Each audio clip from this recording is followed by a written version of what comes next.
Hi Aquarius, welcome to Higher Source Tarot for your August 2023 tarot reading.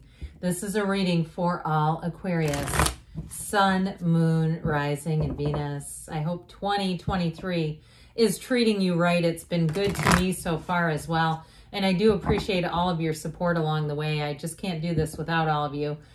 And if you're new here, welcome. I post new readings on Friday, then again on Monday. Fridays are always a general reading. Those will hit on all areas of life. Mondays are a different style every week. Today's reading will be a detailed Celtic cross style reading. Next week could be something entirely different. I'm not offering personal readings yet, but when I do, I will make an announcement on the channel with the information to access those for anyone who's interested. And if you like tarot and you like the channel, I'd love to invite you to subscribe to Higher Source Tarot. What advice do you have for Aquarius?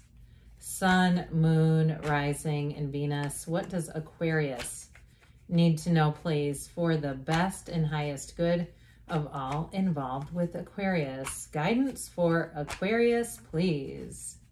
All right, we will start here with the tarot. Then we'll have a couple of different oracle cards to finish things off. Current situation, you got the Five of Swords, egad. Oh boy, but the King of Swords is immediate influence, maybe you and your own energy. You've got the Eight of Swords coming out of your subconscious, a lot of air so far. Knight of Swords in the distant past, Tower in the more recent past. I like this, there's a shift coming in. The Empress is coming towards you. You're represented by the Devil. The Two of Swords is the person or situation you're attracting. You've got the World and your hopes and fears. The Ace of Pentacles and the outcome. I like this a whole lot because of all this airy energy. I like it on this side. We want it over here. We don't want it in here.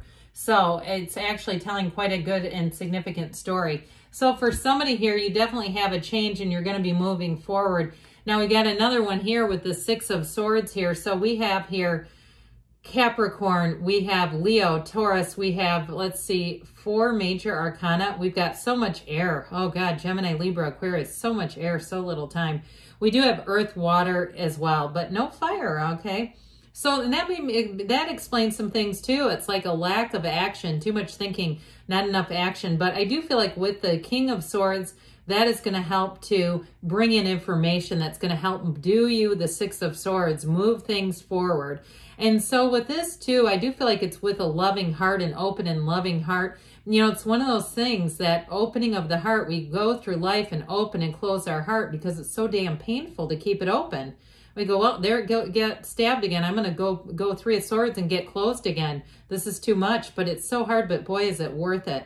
And so I do feel like with somebody here, if it is a breakup, you have reconciliation here. But I would say too, for somebody, you've got such a new chapter, a brand new chapter, where you are going to be flourishing. So whatever it is that's been holding you back, even if it's been a mental stalemate with yourself, okay, with that Two of Swords, somebody's at an impasse. But with the Nine of Pentacles there, that's more money, and that Ace of Pentacles. So I do feel like if it's been something like you're in a partnership, I don't see that ending. But if it's been really, there's been a money issue that's been really causing issues in the relationship, I do feel like with this, you're going to, if it's a move too, especially if it's some kind of a physical move, and it's like you can't agree on things, I do see that as coming together. But I also feel like there's going to be, I get like a compromise showing up here. I almost wish we were doing the angel answers today to see if compromise would come out. But anyway, if you're watching readings that uses that deck, I do feel like you're going to have that showing up. And so with this, again, it's that Queen of Cups is a big deal here. It's that openness that the Queen of Cups provides. And it's also about following your intuition. So I feel like too, there's sort of this dose of trying to see things or making an effort to see things as your source sees them. So, because your source doesn't get pissed off at another soul. Souls don't go, oh God, I can't stand that damn soul. I can't stand that one. No, no, no, that's the mind. And the mind, oh, we become such historians, don't we? I mean, it's like we can recall every single nuance of every disagreement and why. Okay, but part of that is that protective feature, but I feel like they're telling you to let go of that and let yourself be free, because it's holding you back. You know, it's that insane maze that we get trapped in, where we keep trying to, you know, expect somebody to come forward and explain themselves, apologize, behave differently. And I just feel like they're saying you're going to move forward. So if the Five of Swords is an internal conflict and it's not with another person, I do feel like it's going to be resolved, because you have it here too. Wouldn't this be a great thumbnail? Nobody would watch this reading. They'd go, hell no, am I watching this? But I do feel like it's coming deep from within the subconscious. And there's things you can do to impress upon your subconscious, as Neville Goddard taught, in the state akin to sleep, right before you nod off. See your life as you want to see it. Don't ruminate in problems or stress. Tell yourself, I'm going to have a restful night's sleep. I'm going to think of pleasant things. I'm going to think of solutions if I need to find those. But overall, I'm just going to be free. And so I do feel like with this Five of Swords, if it is with an individual, because I also get too the feeling of struggling with leaving a job. And that mental idea, should I go or should I stay? And I feel like for some of you, if you're boxed in creatively with this job, like, you know, it's not going to change. You know, it's not going to offer you opportunities, but it's been stable for a long time. I feel like there's a Tower moment that's going to hit the eject button for you. Sometimes the universe does things for us that we won't do for ourselves. But I do want to say with that King of Swords, that's solid. That's not debating. That's I've committed to an idea. I'm all in with this. I'm going for it. The tracks are laid. The wheels are greased. We're going for it. And so I do feel like too with the King of Swords, it's having intellectual clarity. It's having a mindset shift, and it's very difficult to change. So I do feel like those of you that have been struggling, here's where things get a whole lot clearer. It's also very clear communication. So I feel like there's no second guessing too. So if it is information that comes in, it's going to help you a whole lot. And it might not be exactly the solution that maybe you were hoping for, but I do feel like it's going to point you in such a better direction. It's a hell of a lot better than this Eight of Swords. So this Eight of Swords, again, it's certainly a self-imposed prison. It can be, though, too much thinking, and it can also be too many people in the mix. You've got the peanut gallery back here. You've got your two close friends here. And then you've got the single sword in the front. That's your higher self, your very best self. So ask. Don't be afraid to ask, because your angels, the universe, wants to interact with you. They're trying to give you guidance, even if you have to say, show me in letters 10 feet tall, show me which direction to go. I help, if that's that's what you need to say. And so I do feel like you're going to get the information that's going to help you walk free of this and move forward. So the Knight of Swords is a player in this too. And this may be what started the whole damn thing in motion. If you had some kind of a shift with where you're living or working, and you felt like this is not working anymore, this can be a very aggressive energy too coming at you. And so there may have been changes that were out of your control, and they weren't really presented as anything you could change. It's like, this is how we're doing it, and that sort of thing. And it's like, well, then you're going to be doing it without me. If it was a relationship too, you may have had a falling out with somebody, or like I said, there may be sort of this ongoing difficulty or challenge in the relationship. I'd be a little careful with this, especially if it's in the background, if it's already happened and you say, yeah, we had a huge falling out. I do feel like, especially with the Tower being here, let's use that as a breakdown for a breakthrough. The Tower is what allows you to let go of the past. It is surrender to win. It's also let go or be dragged. Okay, because we don't want to hang on to this. There was a deep desire. Somebody here had a deep, deep ask. You had a deep desire for change. And I've had this in my own life where it came out in a way I could have never predicted. And it's like, why, universe, did you have to drag me through so much pain to get here? But with this, it really does come from within you.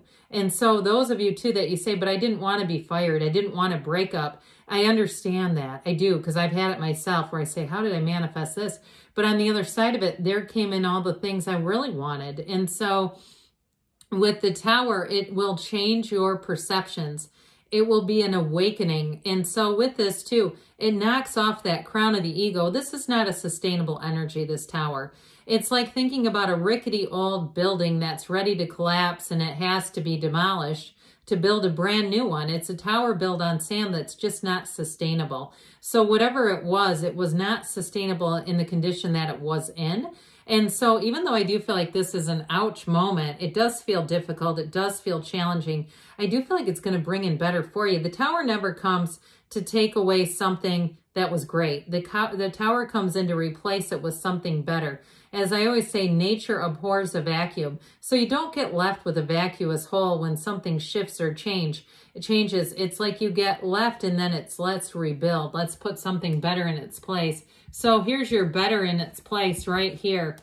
You know, I like these energies together. You've got an evolution showing up here. Really, the characters in the tarot evolve in the major arcana. So from the Empress, where she's cloaked in that full gown, and into the world is an evolution of your life. It's an evolution of the soul, and it's important. And so what this does is bring in new possibilities, new chapters, new people. In terms of a love relationship, this is real love. You've got the Empress here, the path to the heart. And so if you have had a challenge with a partner, I do see you as working that out and saying, boy, I learned a lot. I learned more about you. I learned more about myself. And that energy of the Ace of Pentacles is like a happily ever after kind of energy. Now, if it was a relationship that ended and you said that one ain't coming back, I do feel like you have a new chapter then with that ace, because this is not being alone. And so if it's something too with a job, I feel like it's a job where you will be able to have autonomy and creativity, and you won't be micromanaged. If you've got something in there that's micromanaging you, I feel like you're going to be free of that. But again, this has a lot to do with being in connection with source energy. And I had somebody make a comment that meditation doesn't work for them. And so there's different ways to meditate it. Now, I'm more of a meditation purist myself, where I like to just clear my mind, and I can do that, but I've been doing it for 25 years practicing. Others I know, they paint, they do other activities where they just don't think about problems. They don't think about people. So I feel like with this energy of the Empress, it's like this rebirth, okay? It's like it brings life back into your world. And so for some, the Empress can actually be metaphorical for just having a great idea, but it's a time when you will flourish. It's a time of prosperity. She lives in luxury. She lives with a partner. It's complete success and fruitfulness. It's all positive things. So with you being represented as the devil, Jesus, well, this is not your energy, but I want to tell you the devil comes right before the tower and then has the star after these. And so I do feel like it serves a purpose. This tower is trying to push you a little bit, push you towards your goals and your dreams. And it's also saying, let's end those old negative patterns. If we've been doing some mothering, managing, even a little manipulating and martyrdom, we're going to get rid of this codependent energy. And so I do feel like it allows you to let go of old behaviors, old ideas, and especially too with these chains, because you have a lot of energy where you're bound up here. And so I do feel like whatever it is, you're going into a place where you have a lot more freedom. And if it is a relationship, you're going to be free to be you. And whoever it is, they love who you are. They're not looking to change you. And so for some, it may be the ending of a relationship if it's already ended with this Two of Swords and you say, I just don't see us as coming back around. I do feel like you have love here, so it may be a new person. That Two of Swords, the crooked swords, these slanted swords are not a good thing in the tarot.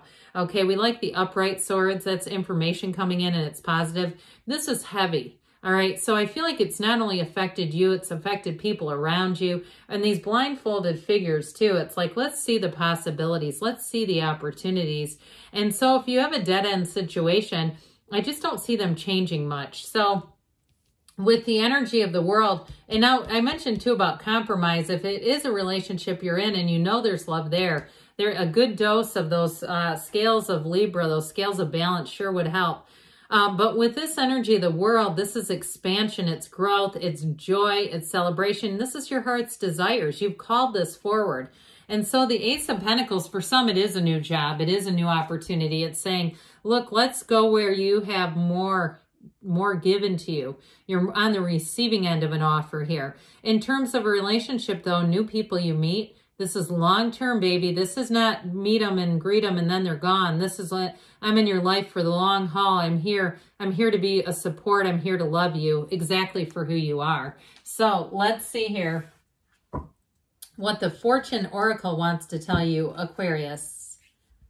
What else does Aquarius need to know, please? Messages for Aquarius, please.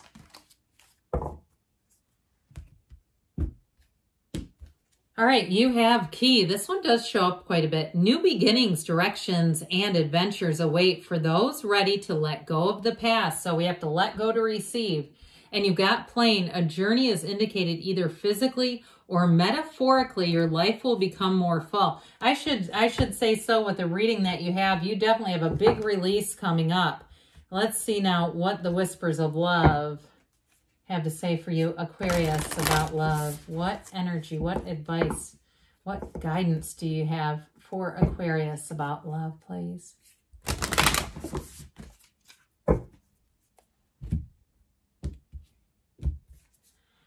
Physical touch, a tender touch can mean so much. So if you're in a relationship, we may need to start being a little more affectionate physically. You are limitless. You can do anything you choose. So like I said, let's look for the possibilities because they're here. Good things are on the way for you, Aquarius. I love you, and I'll be back again soon.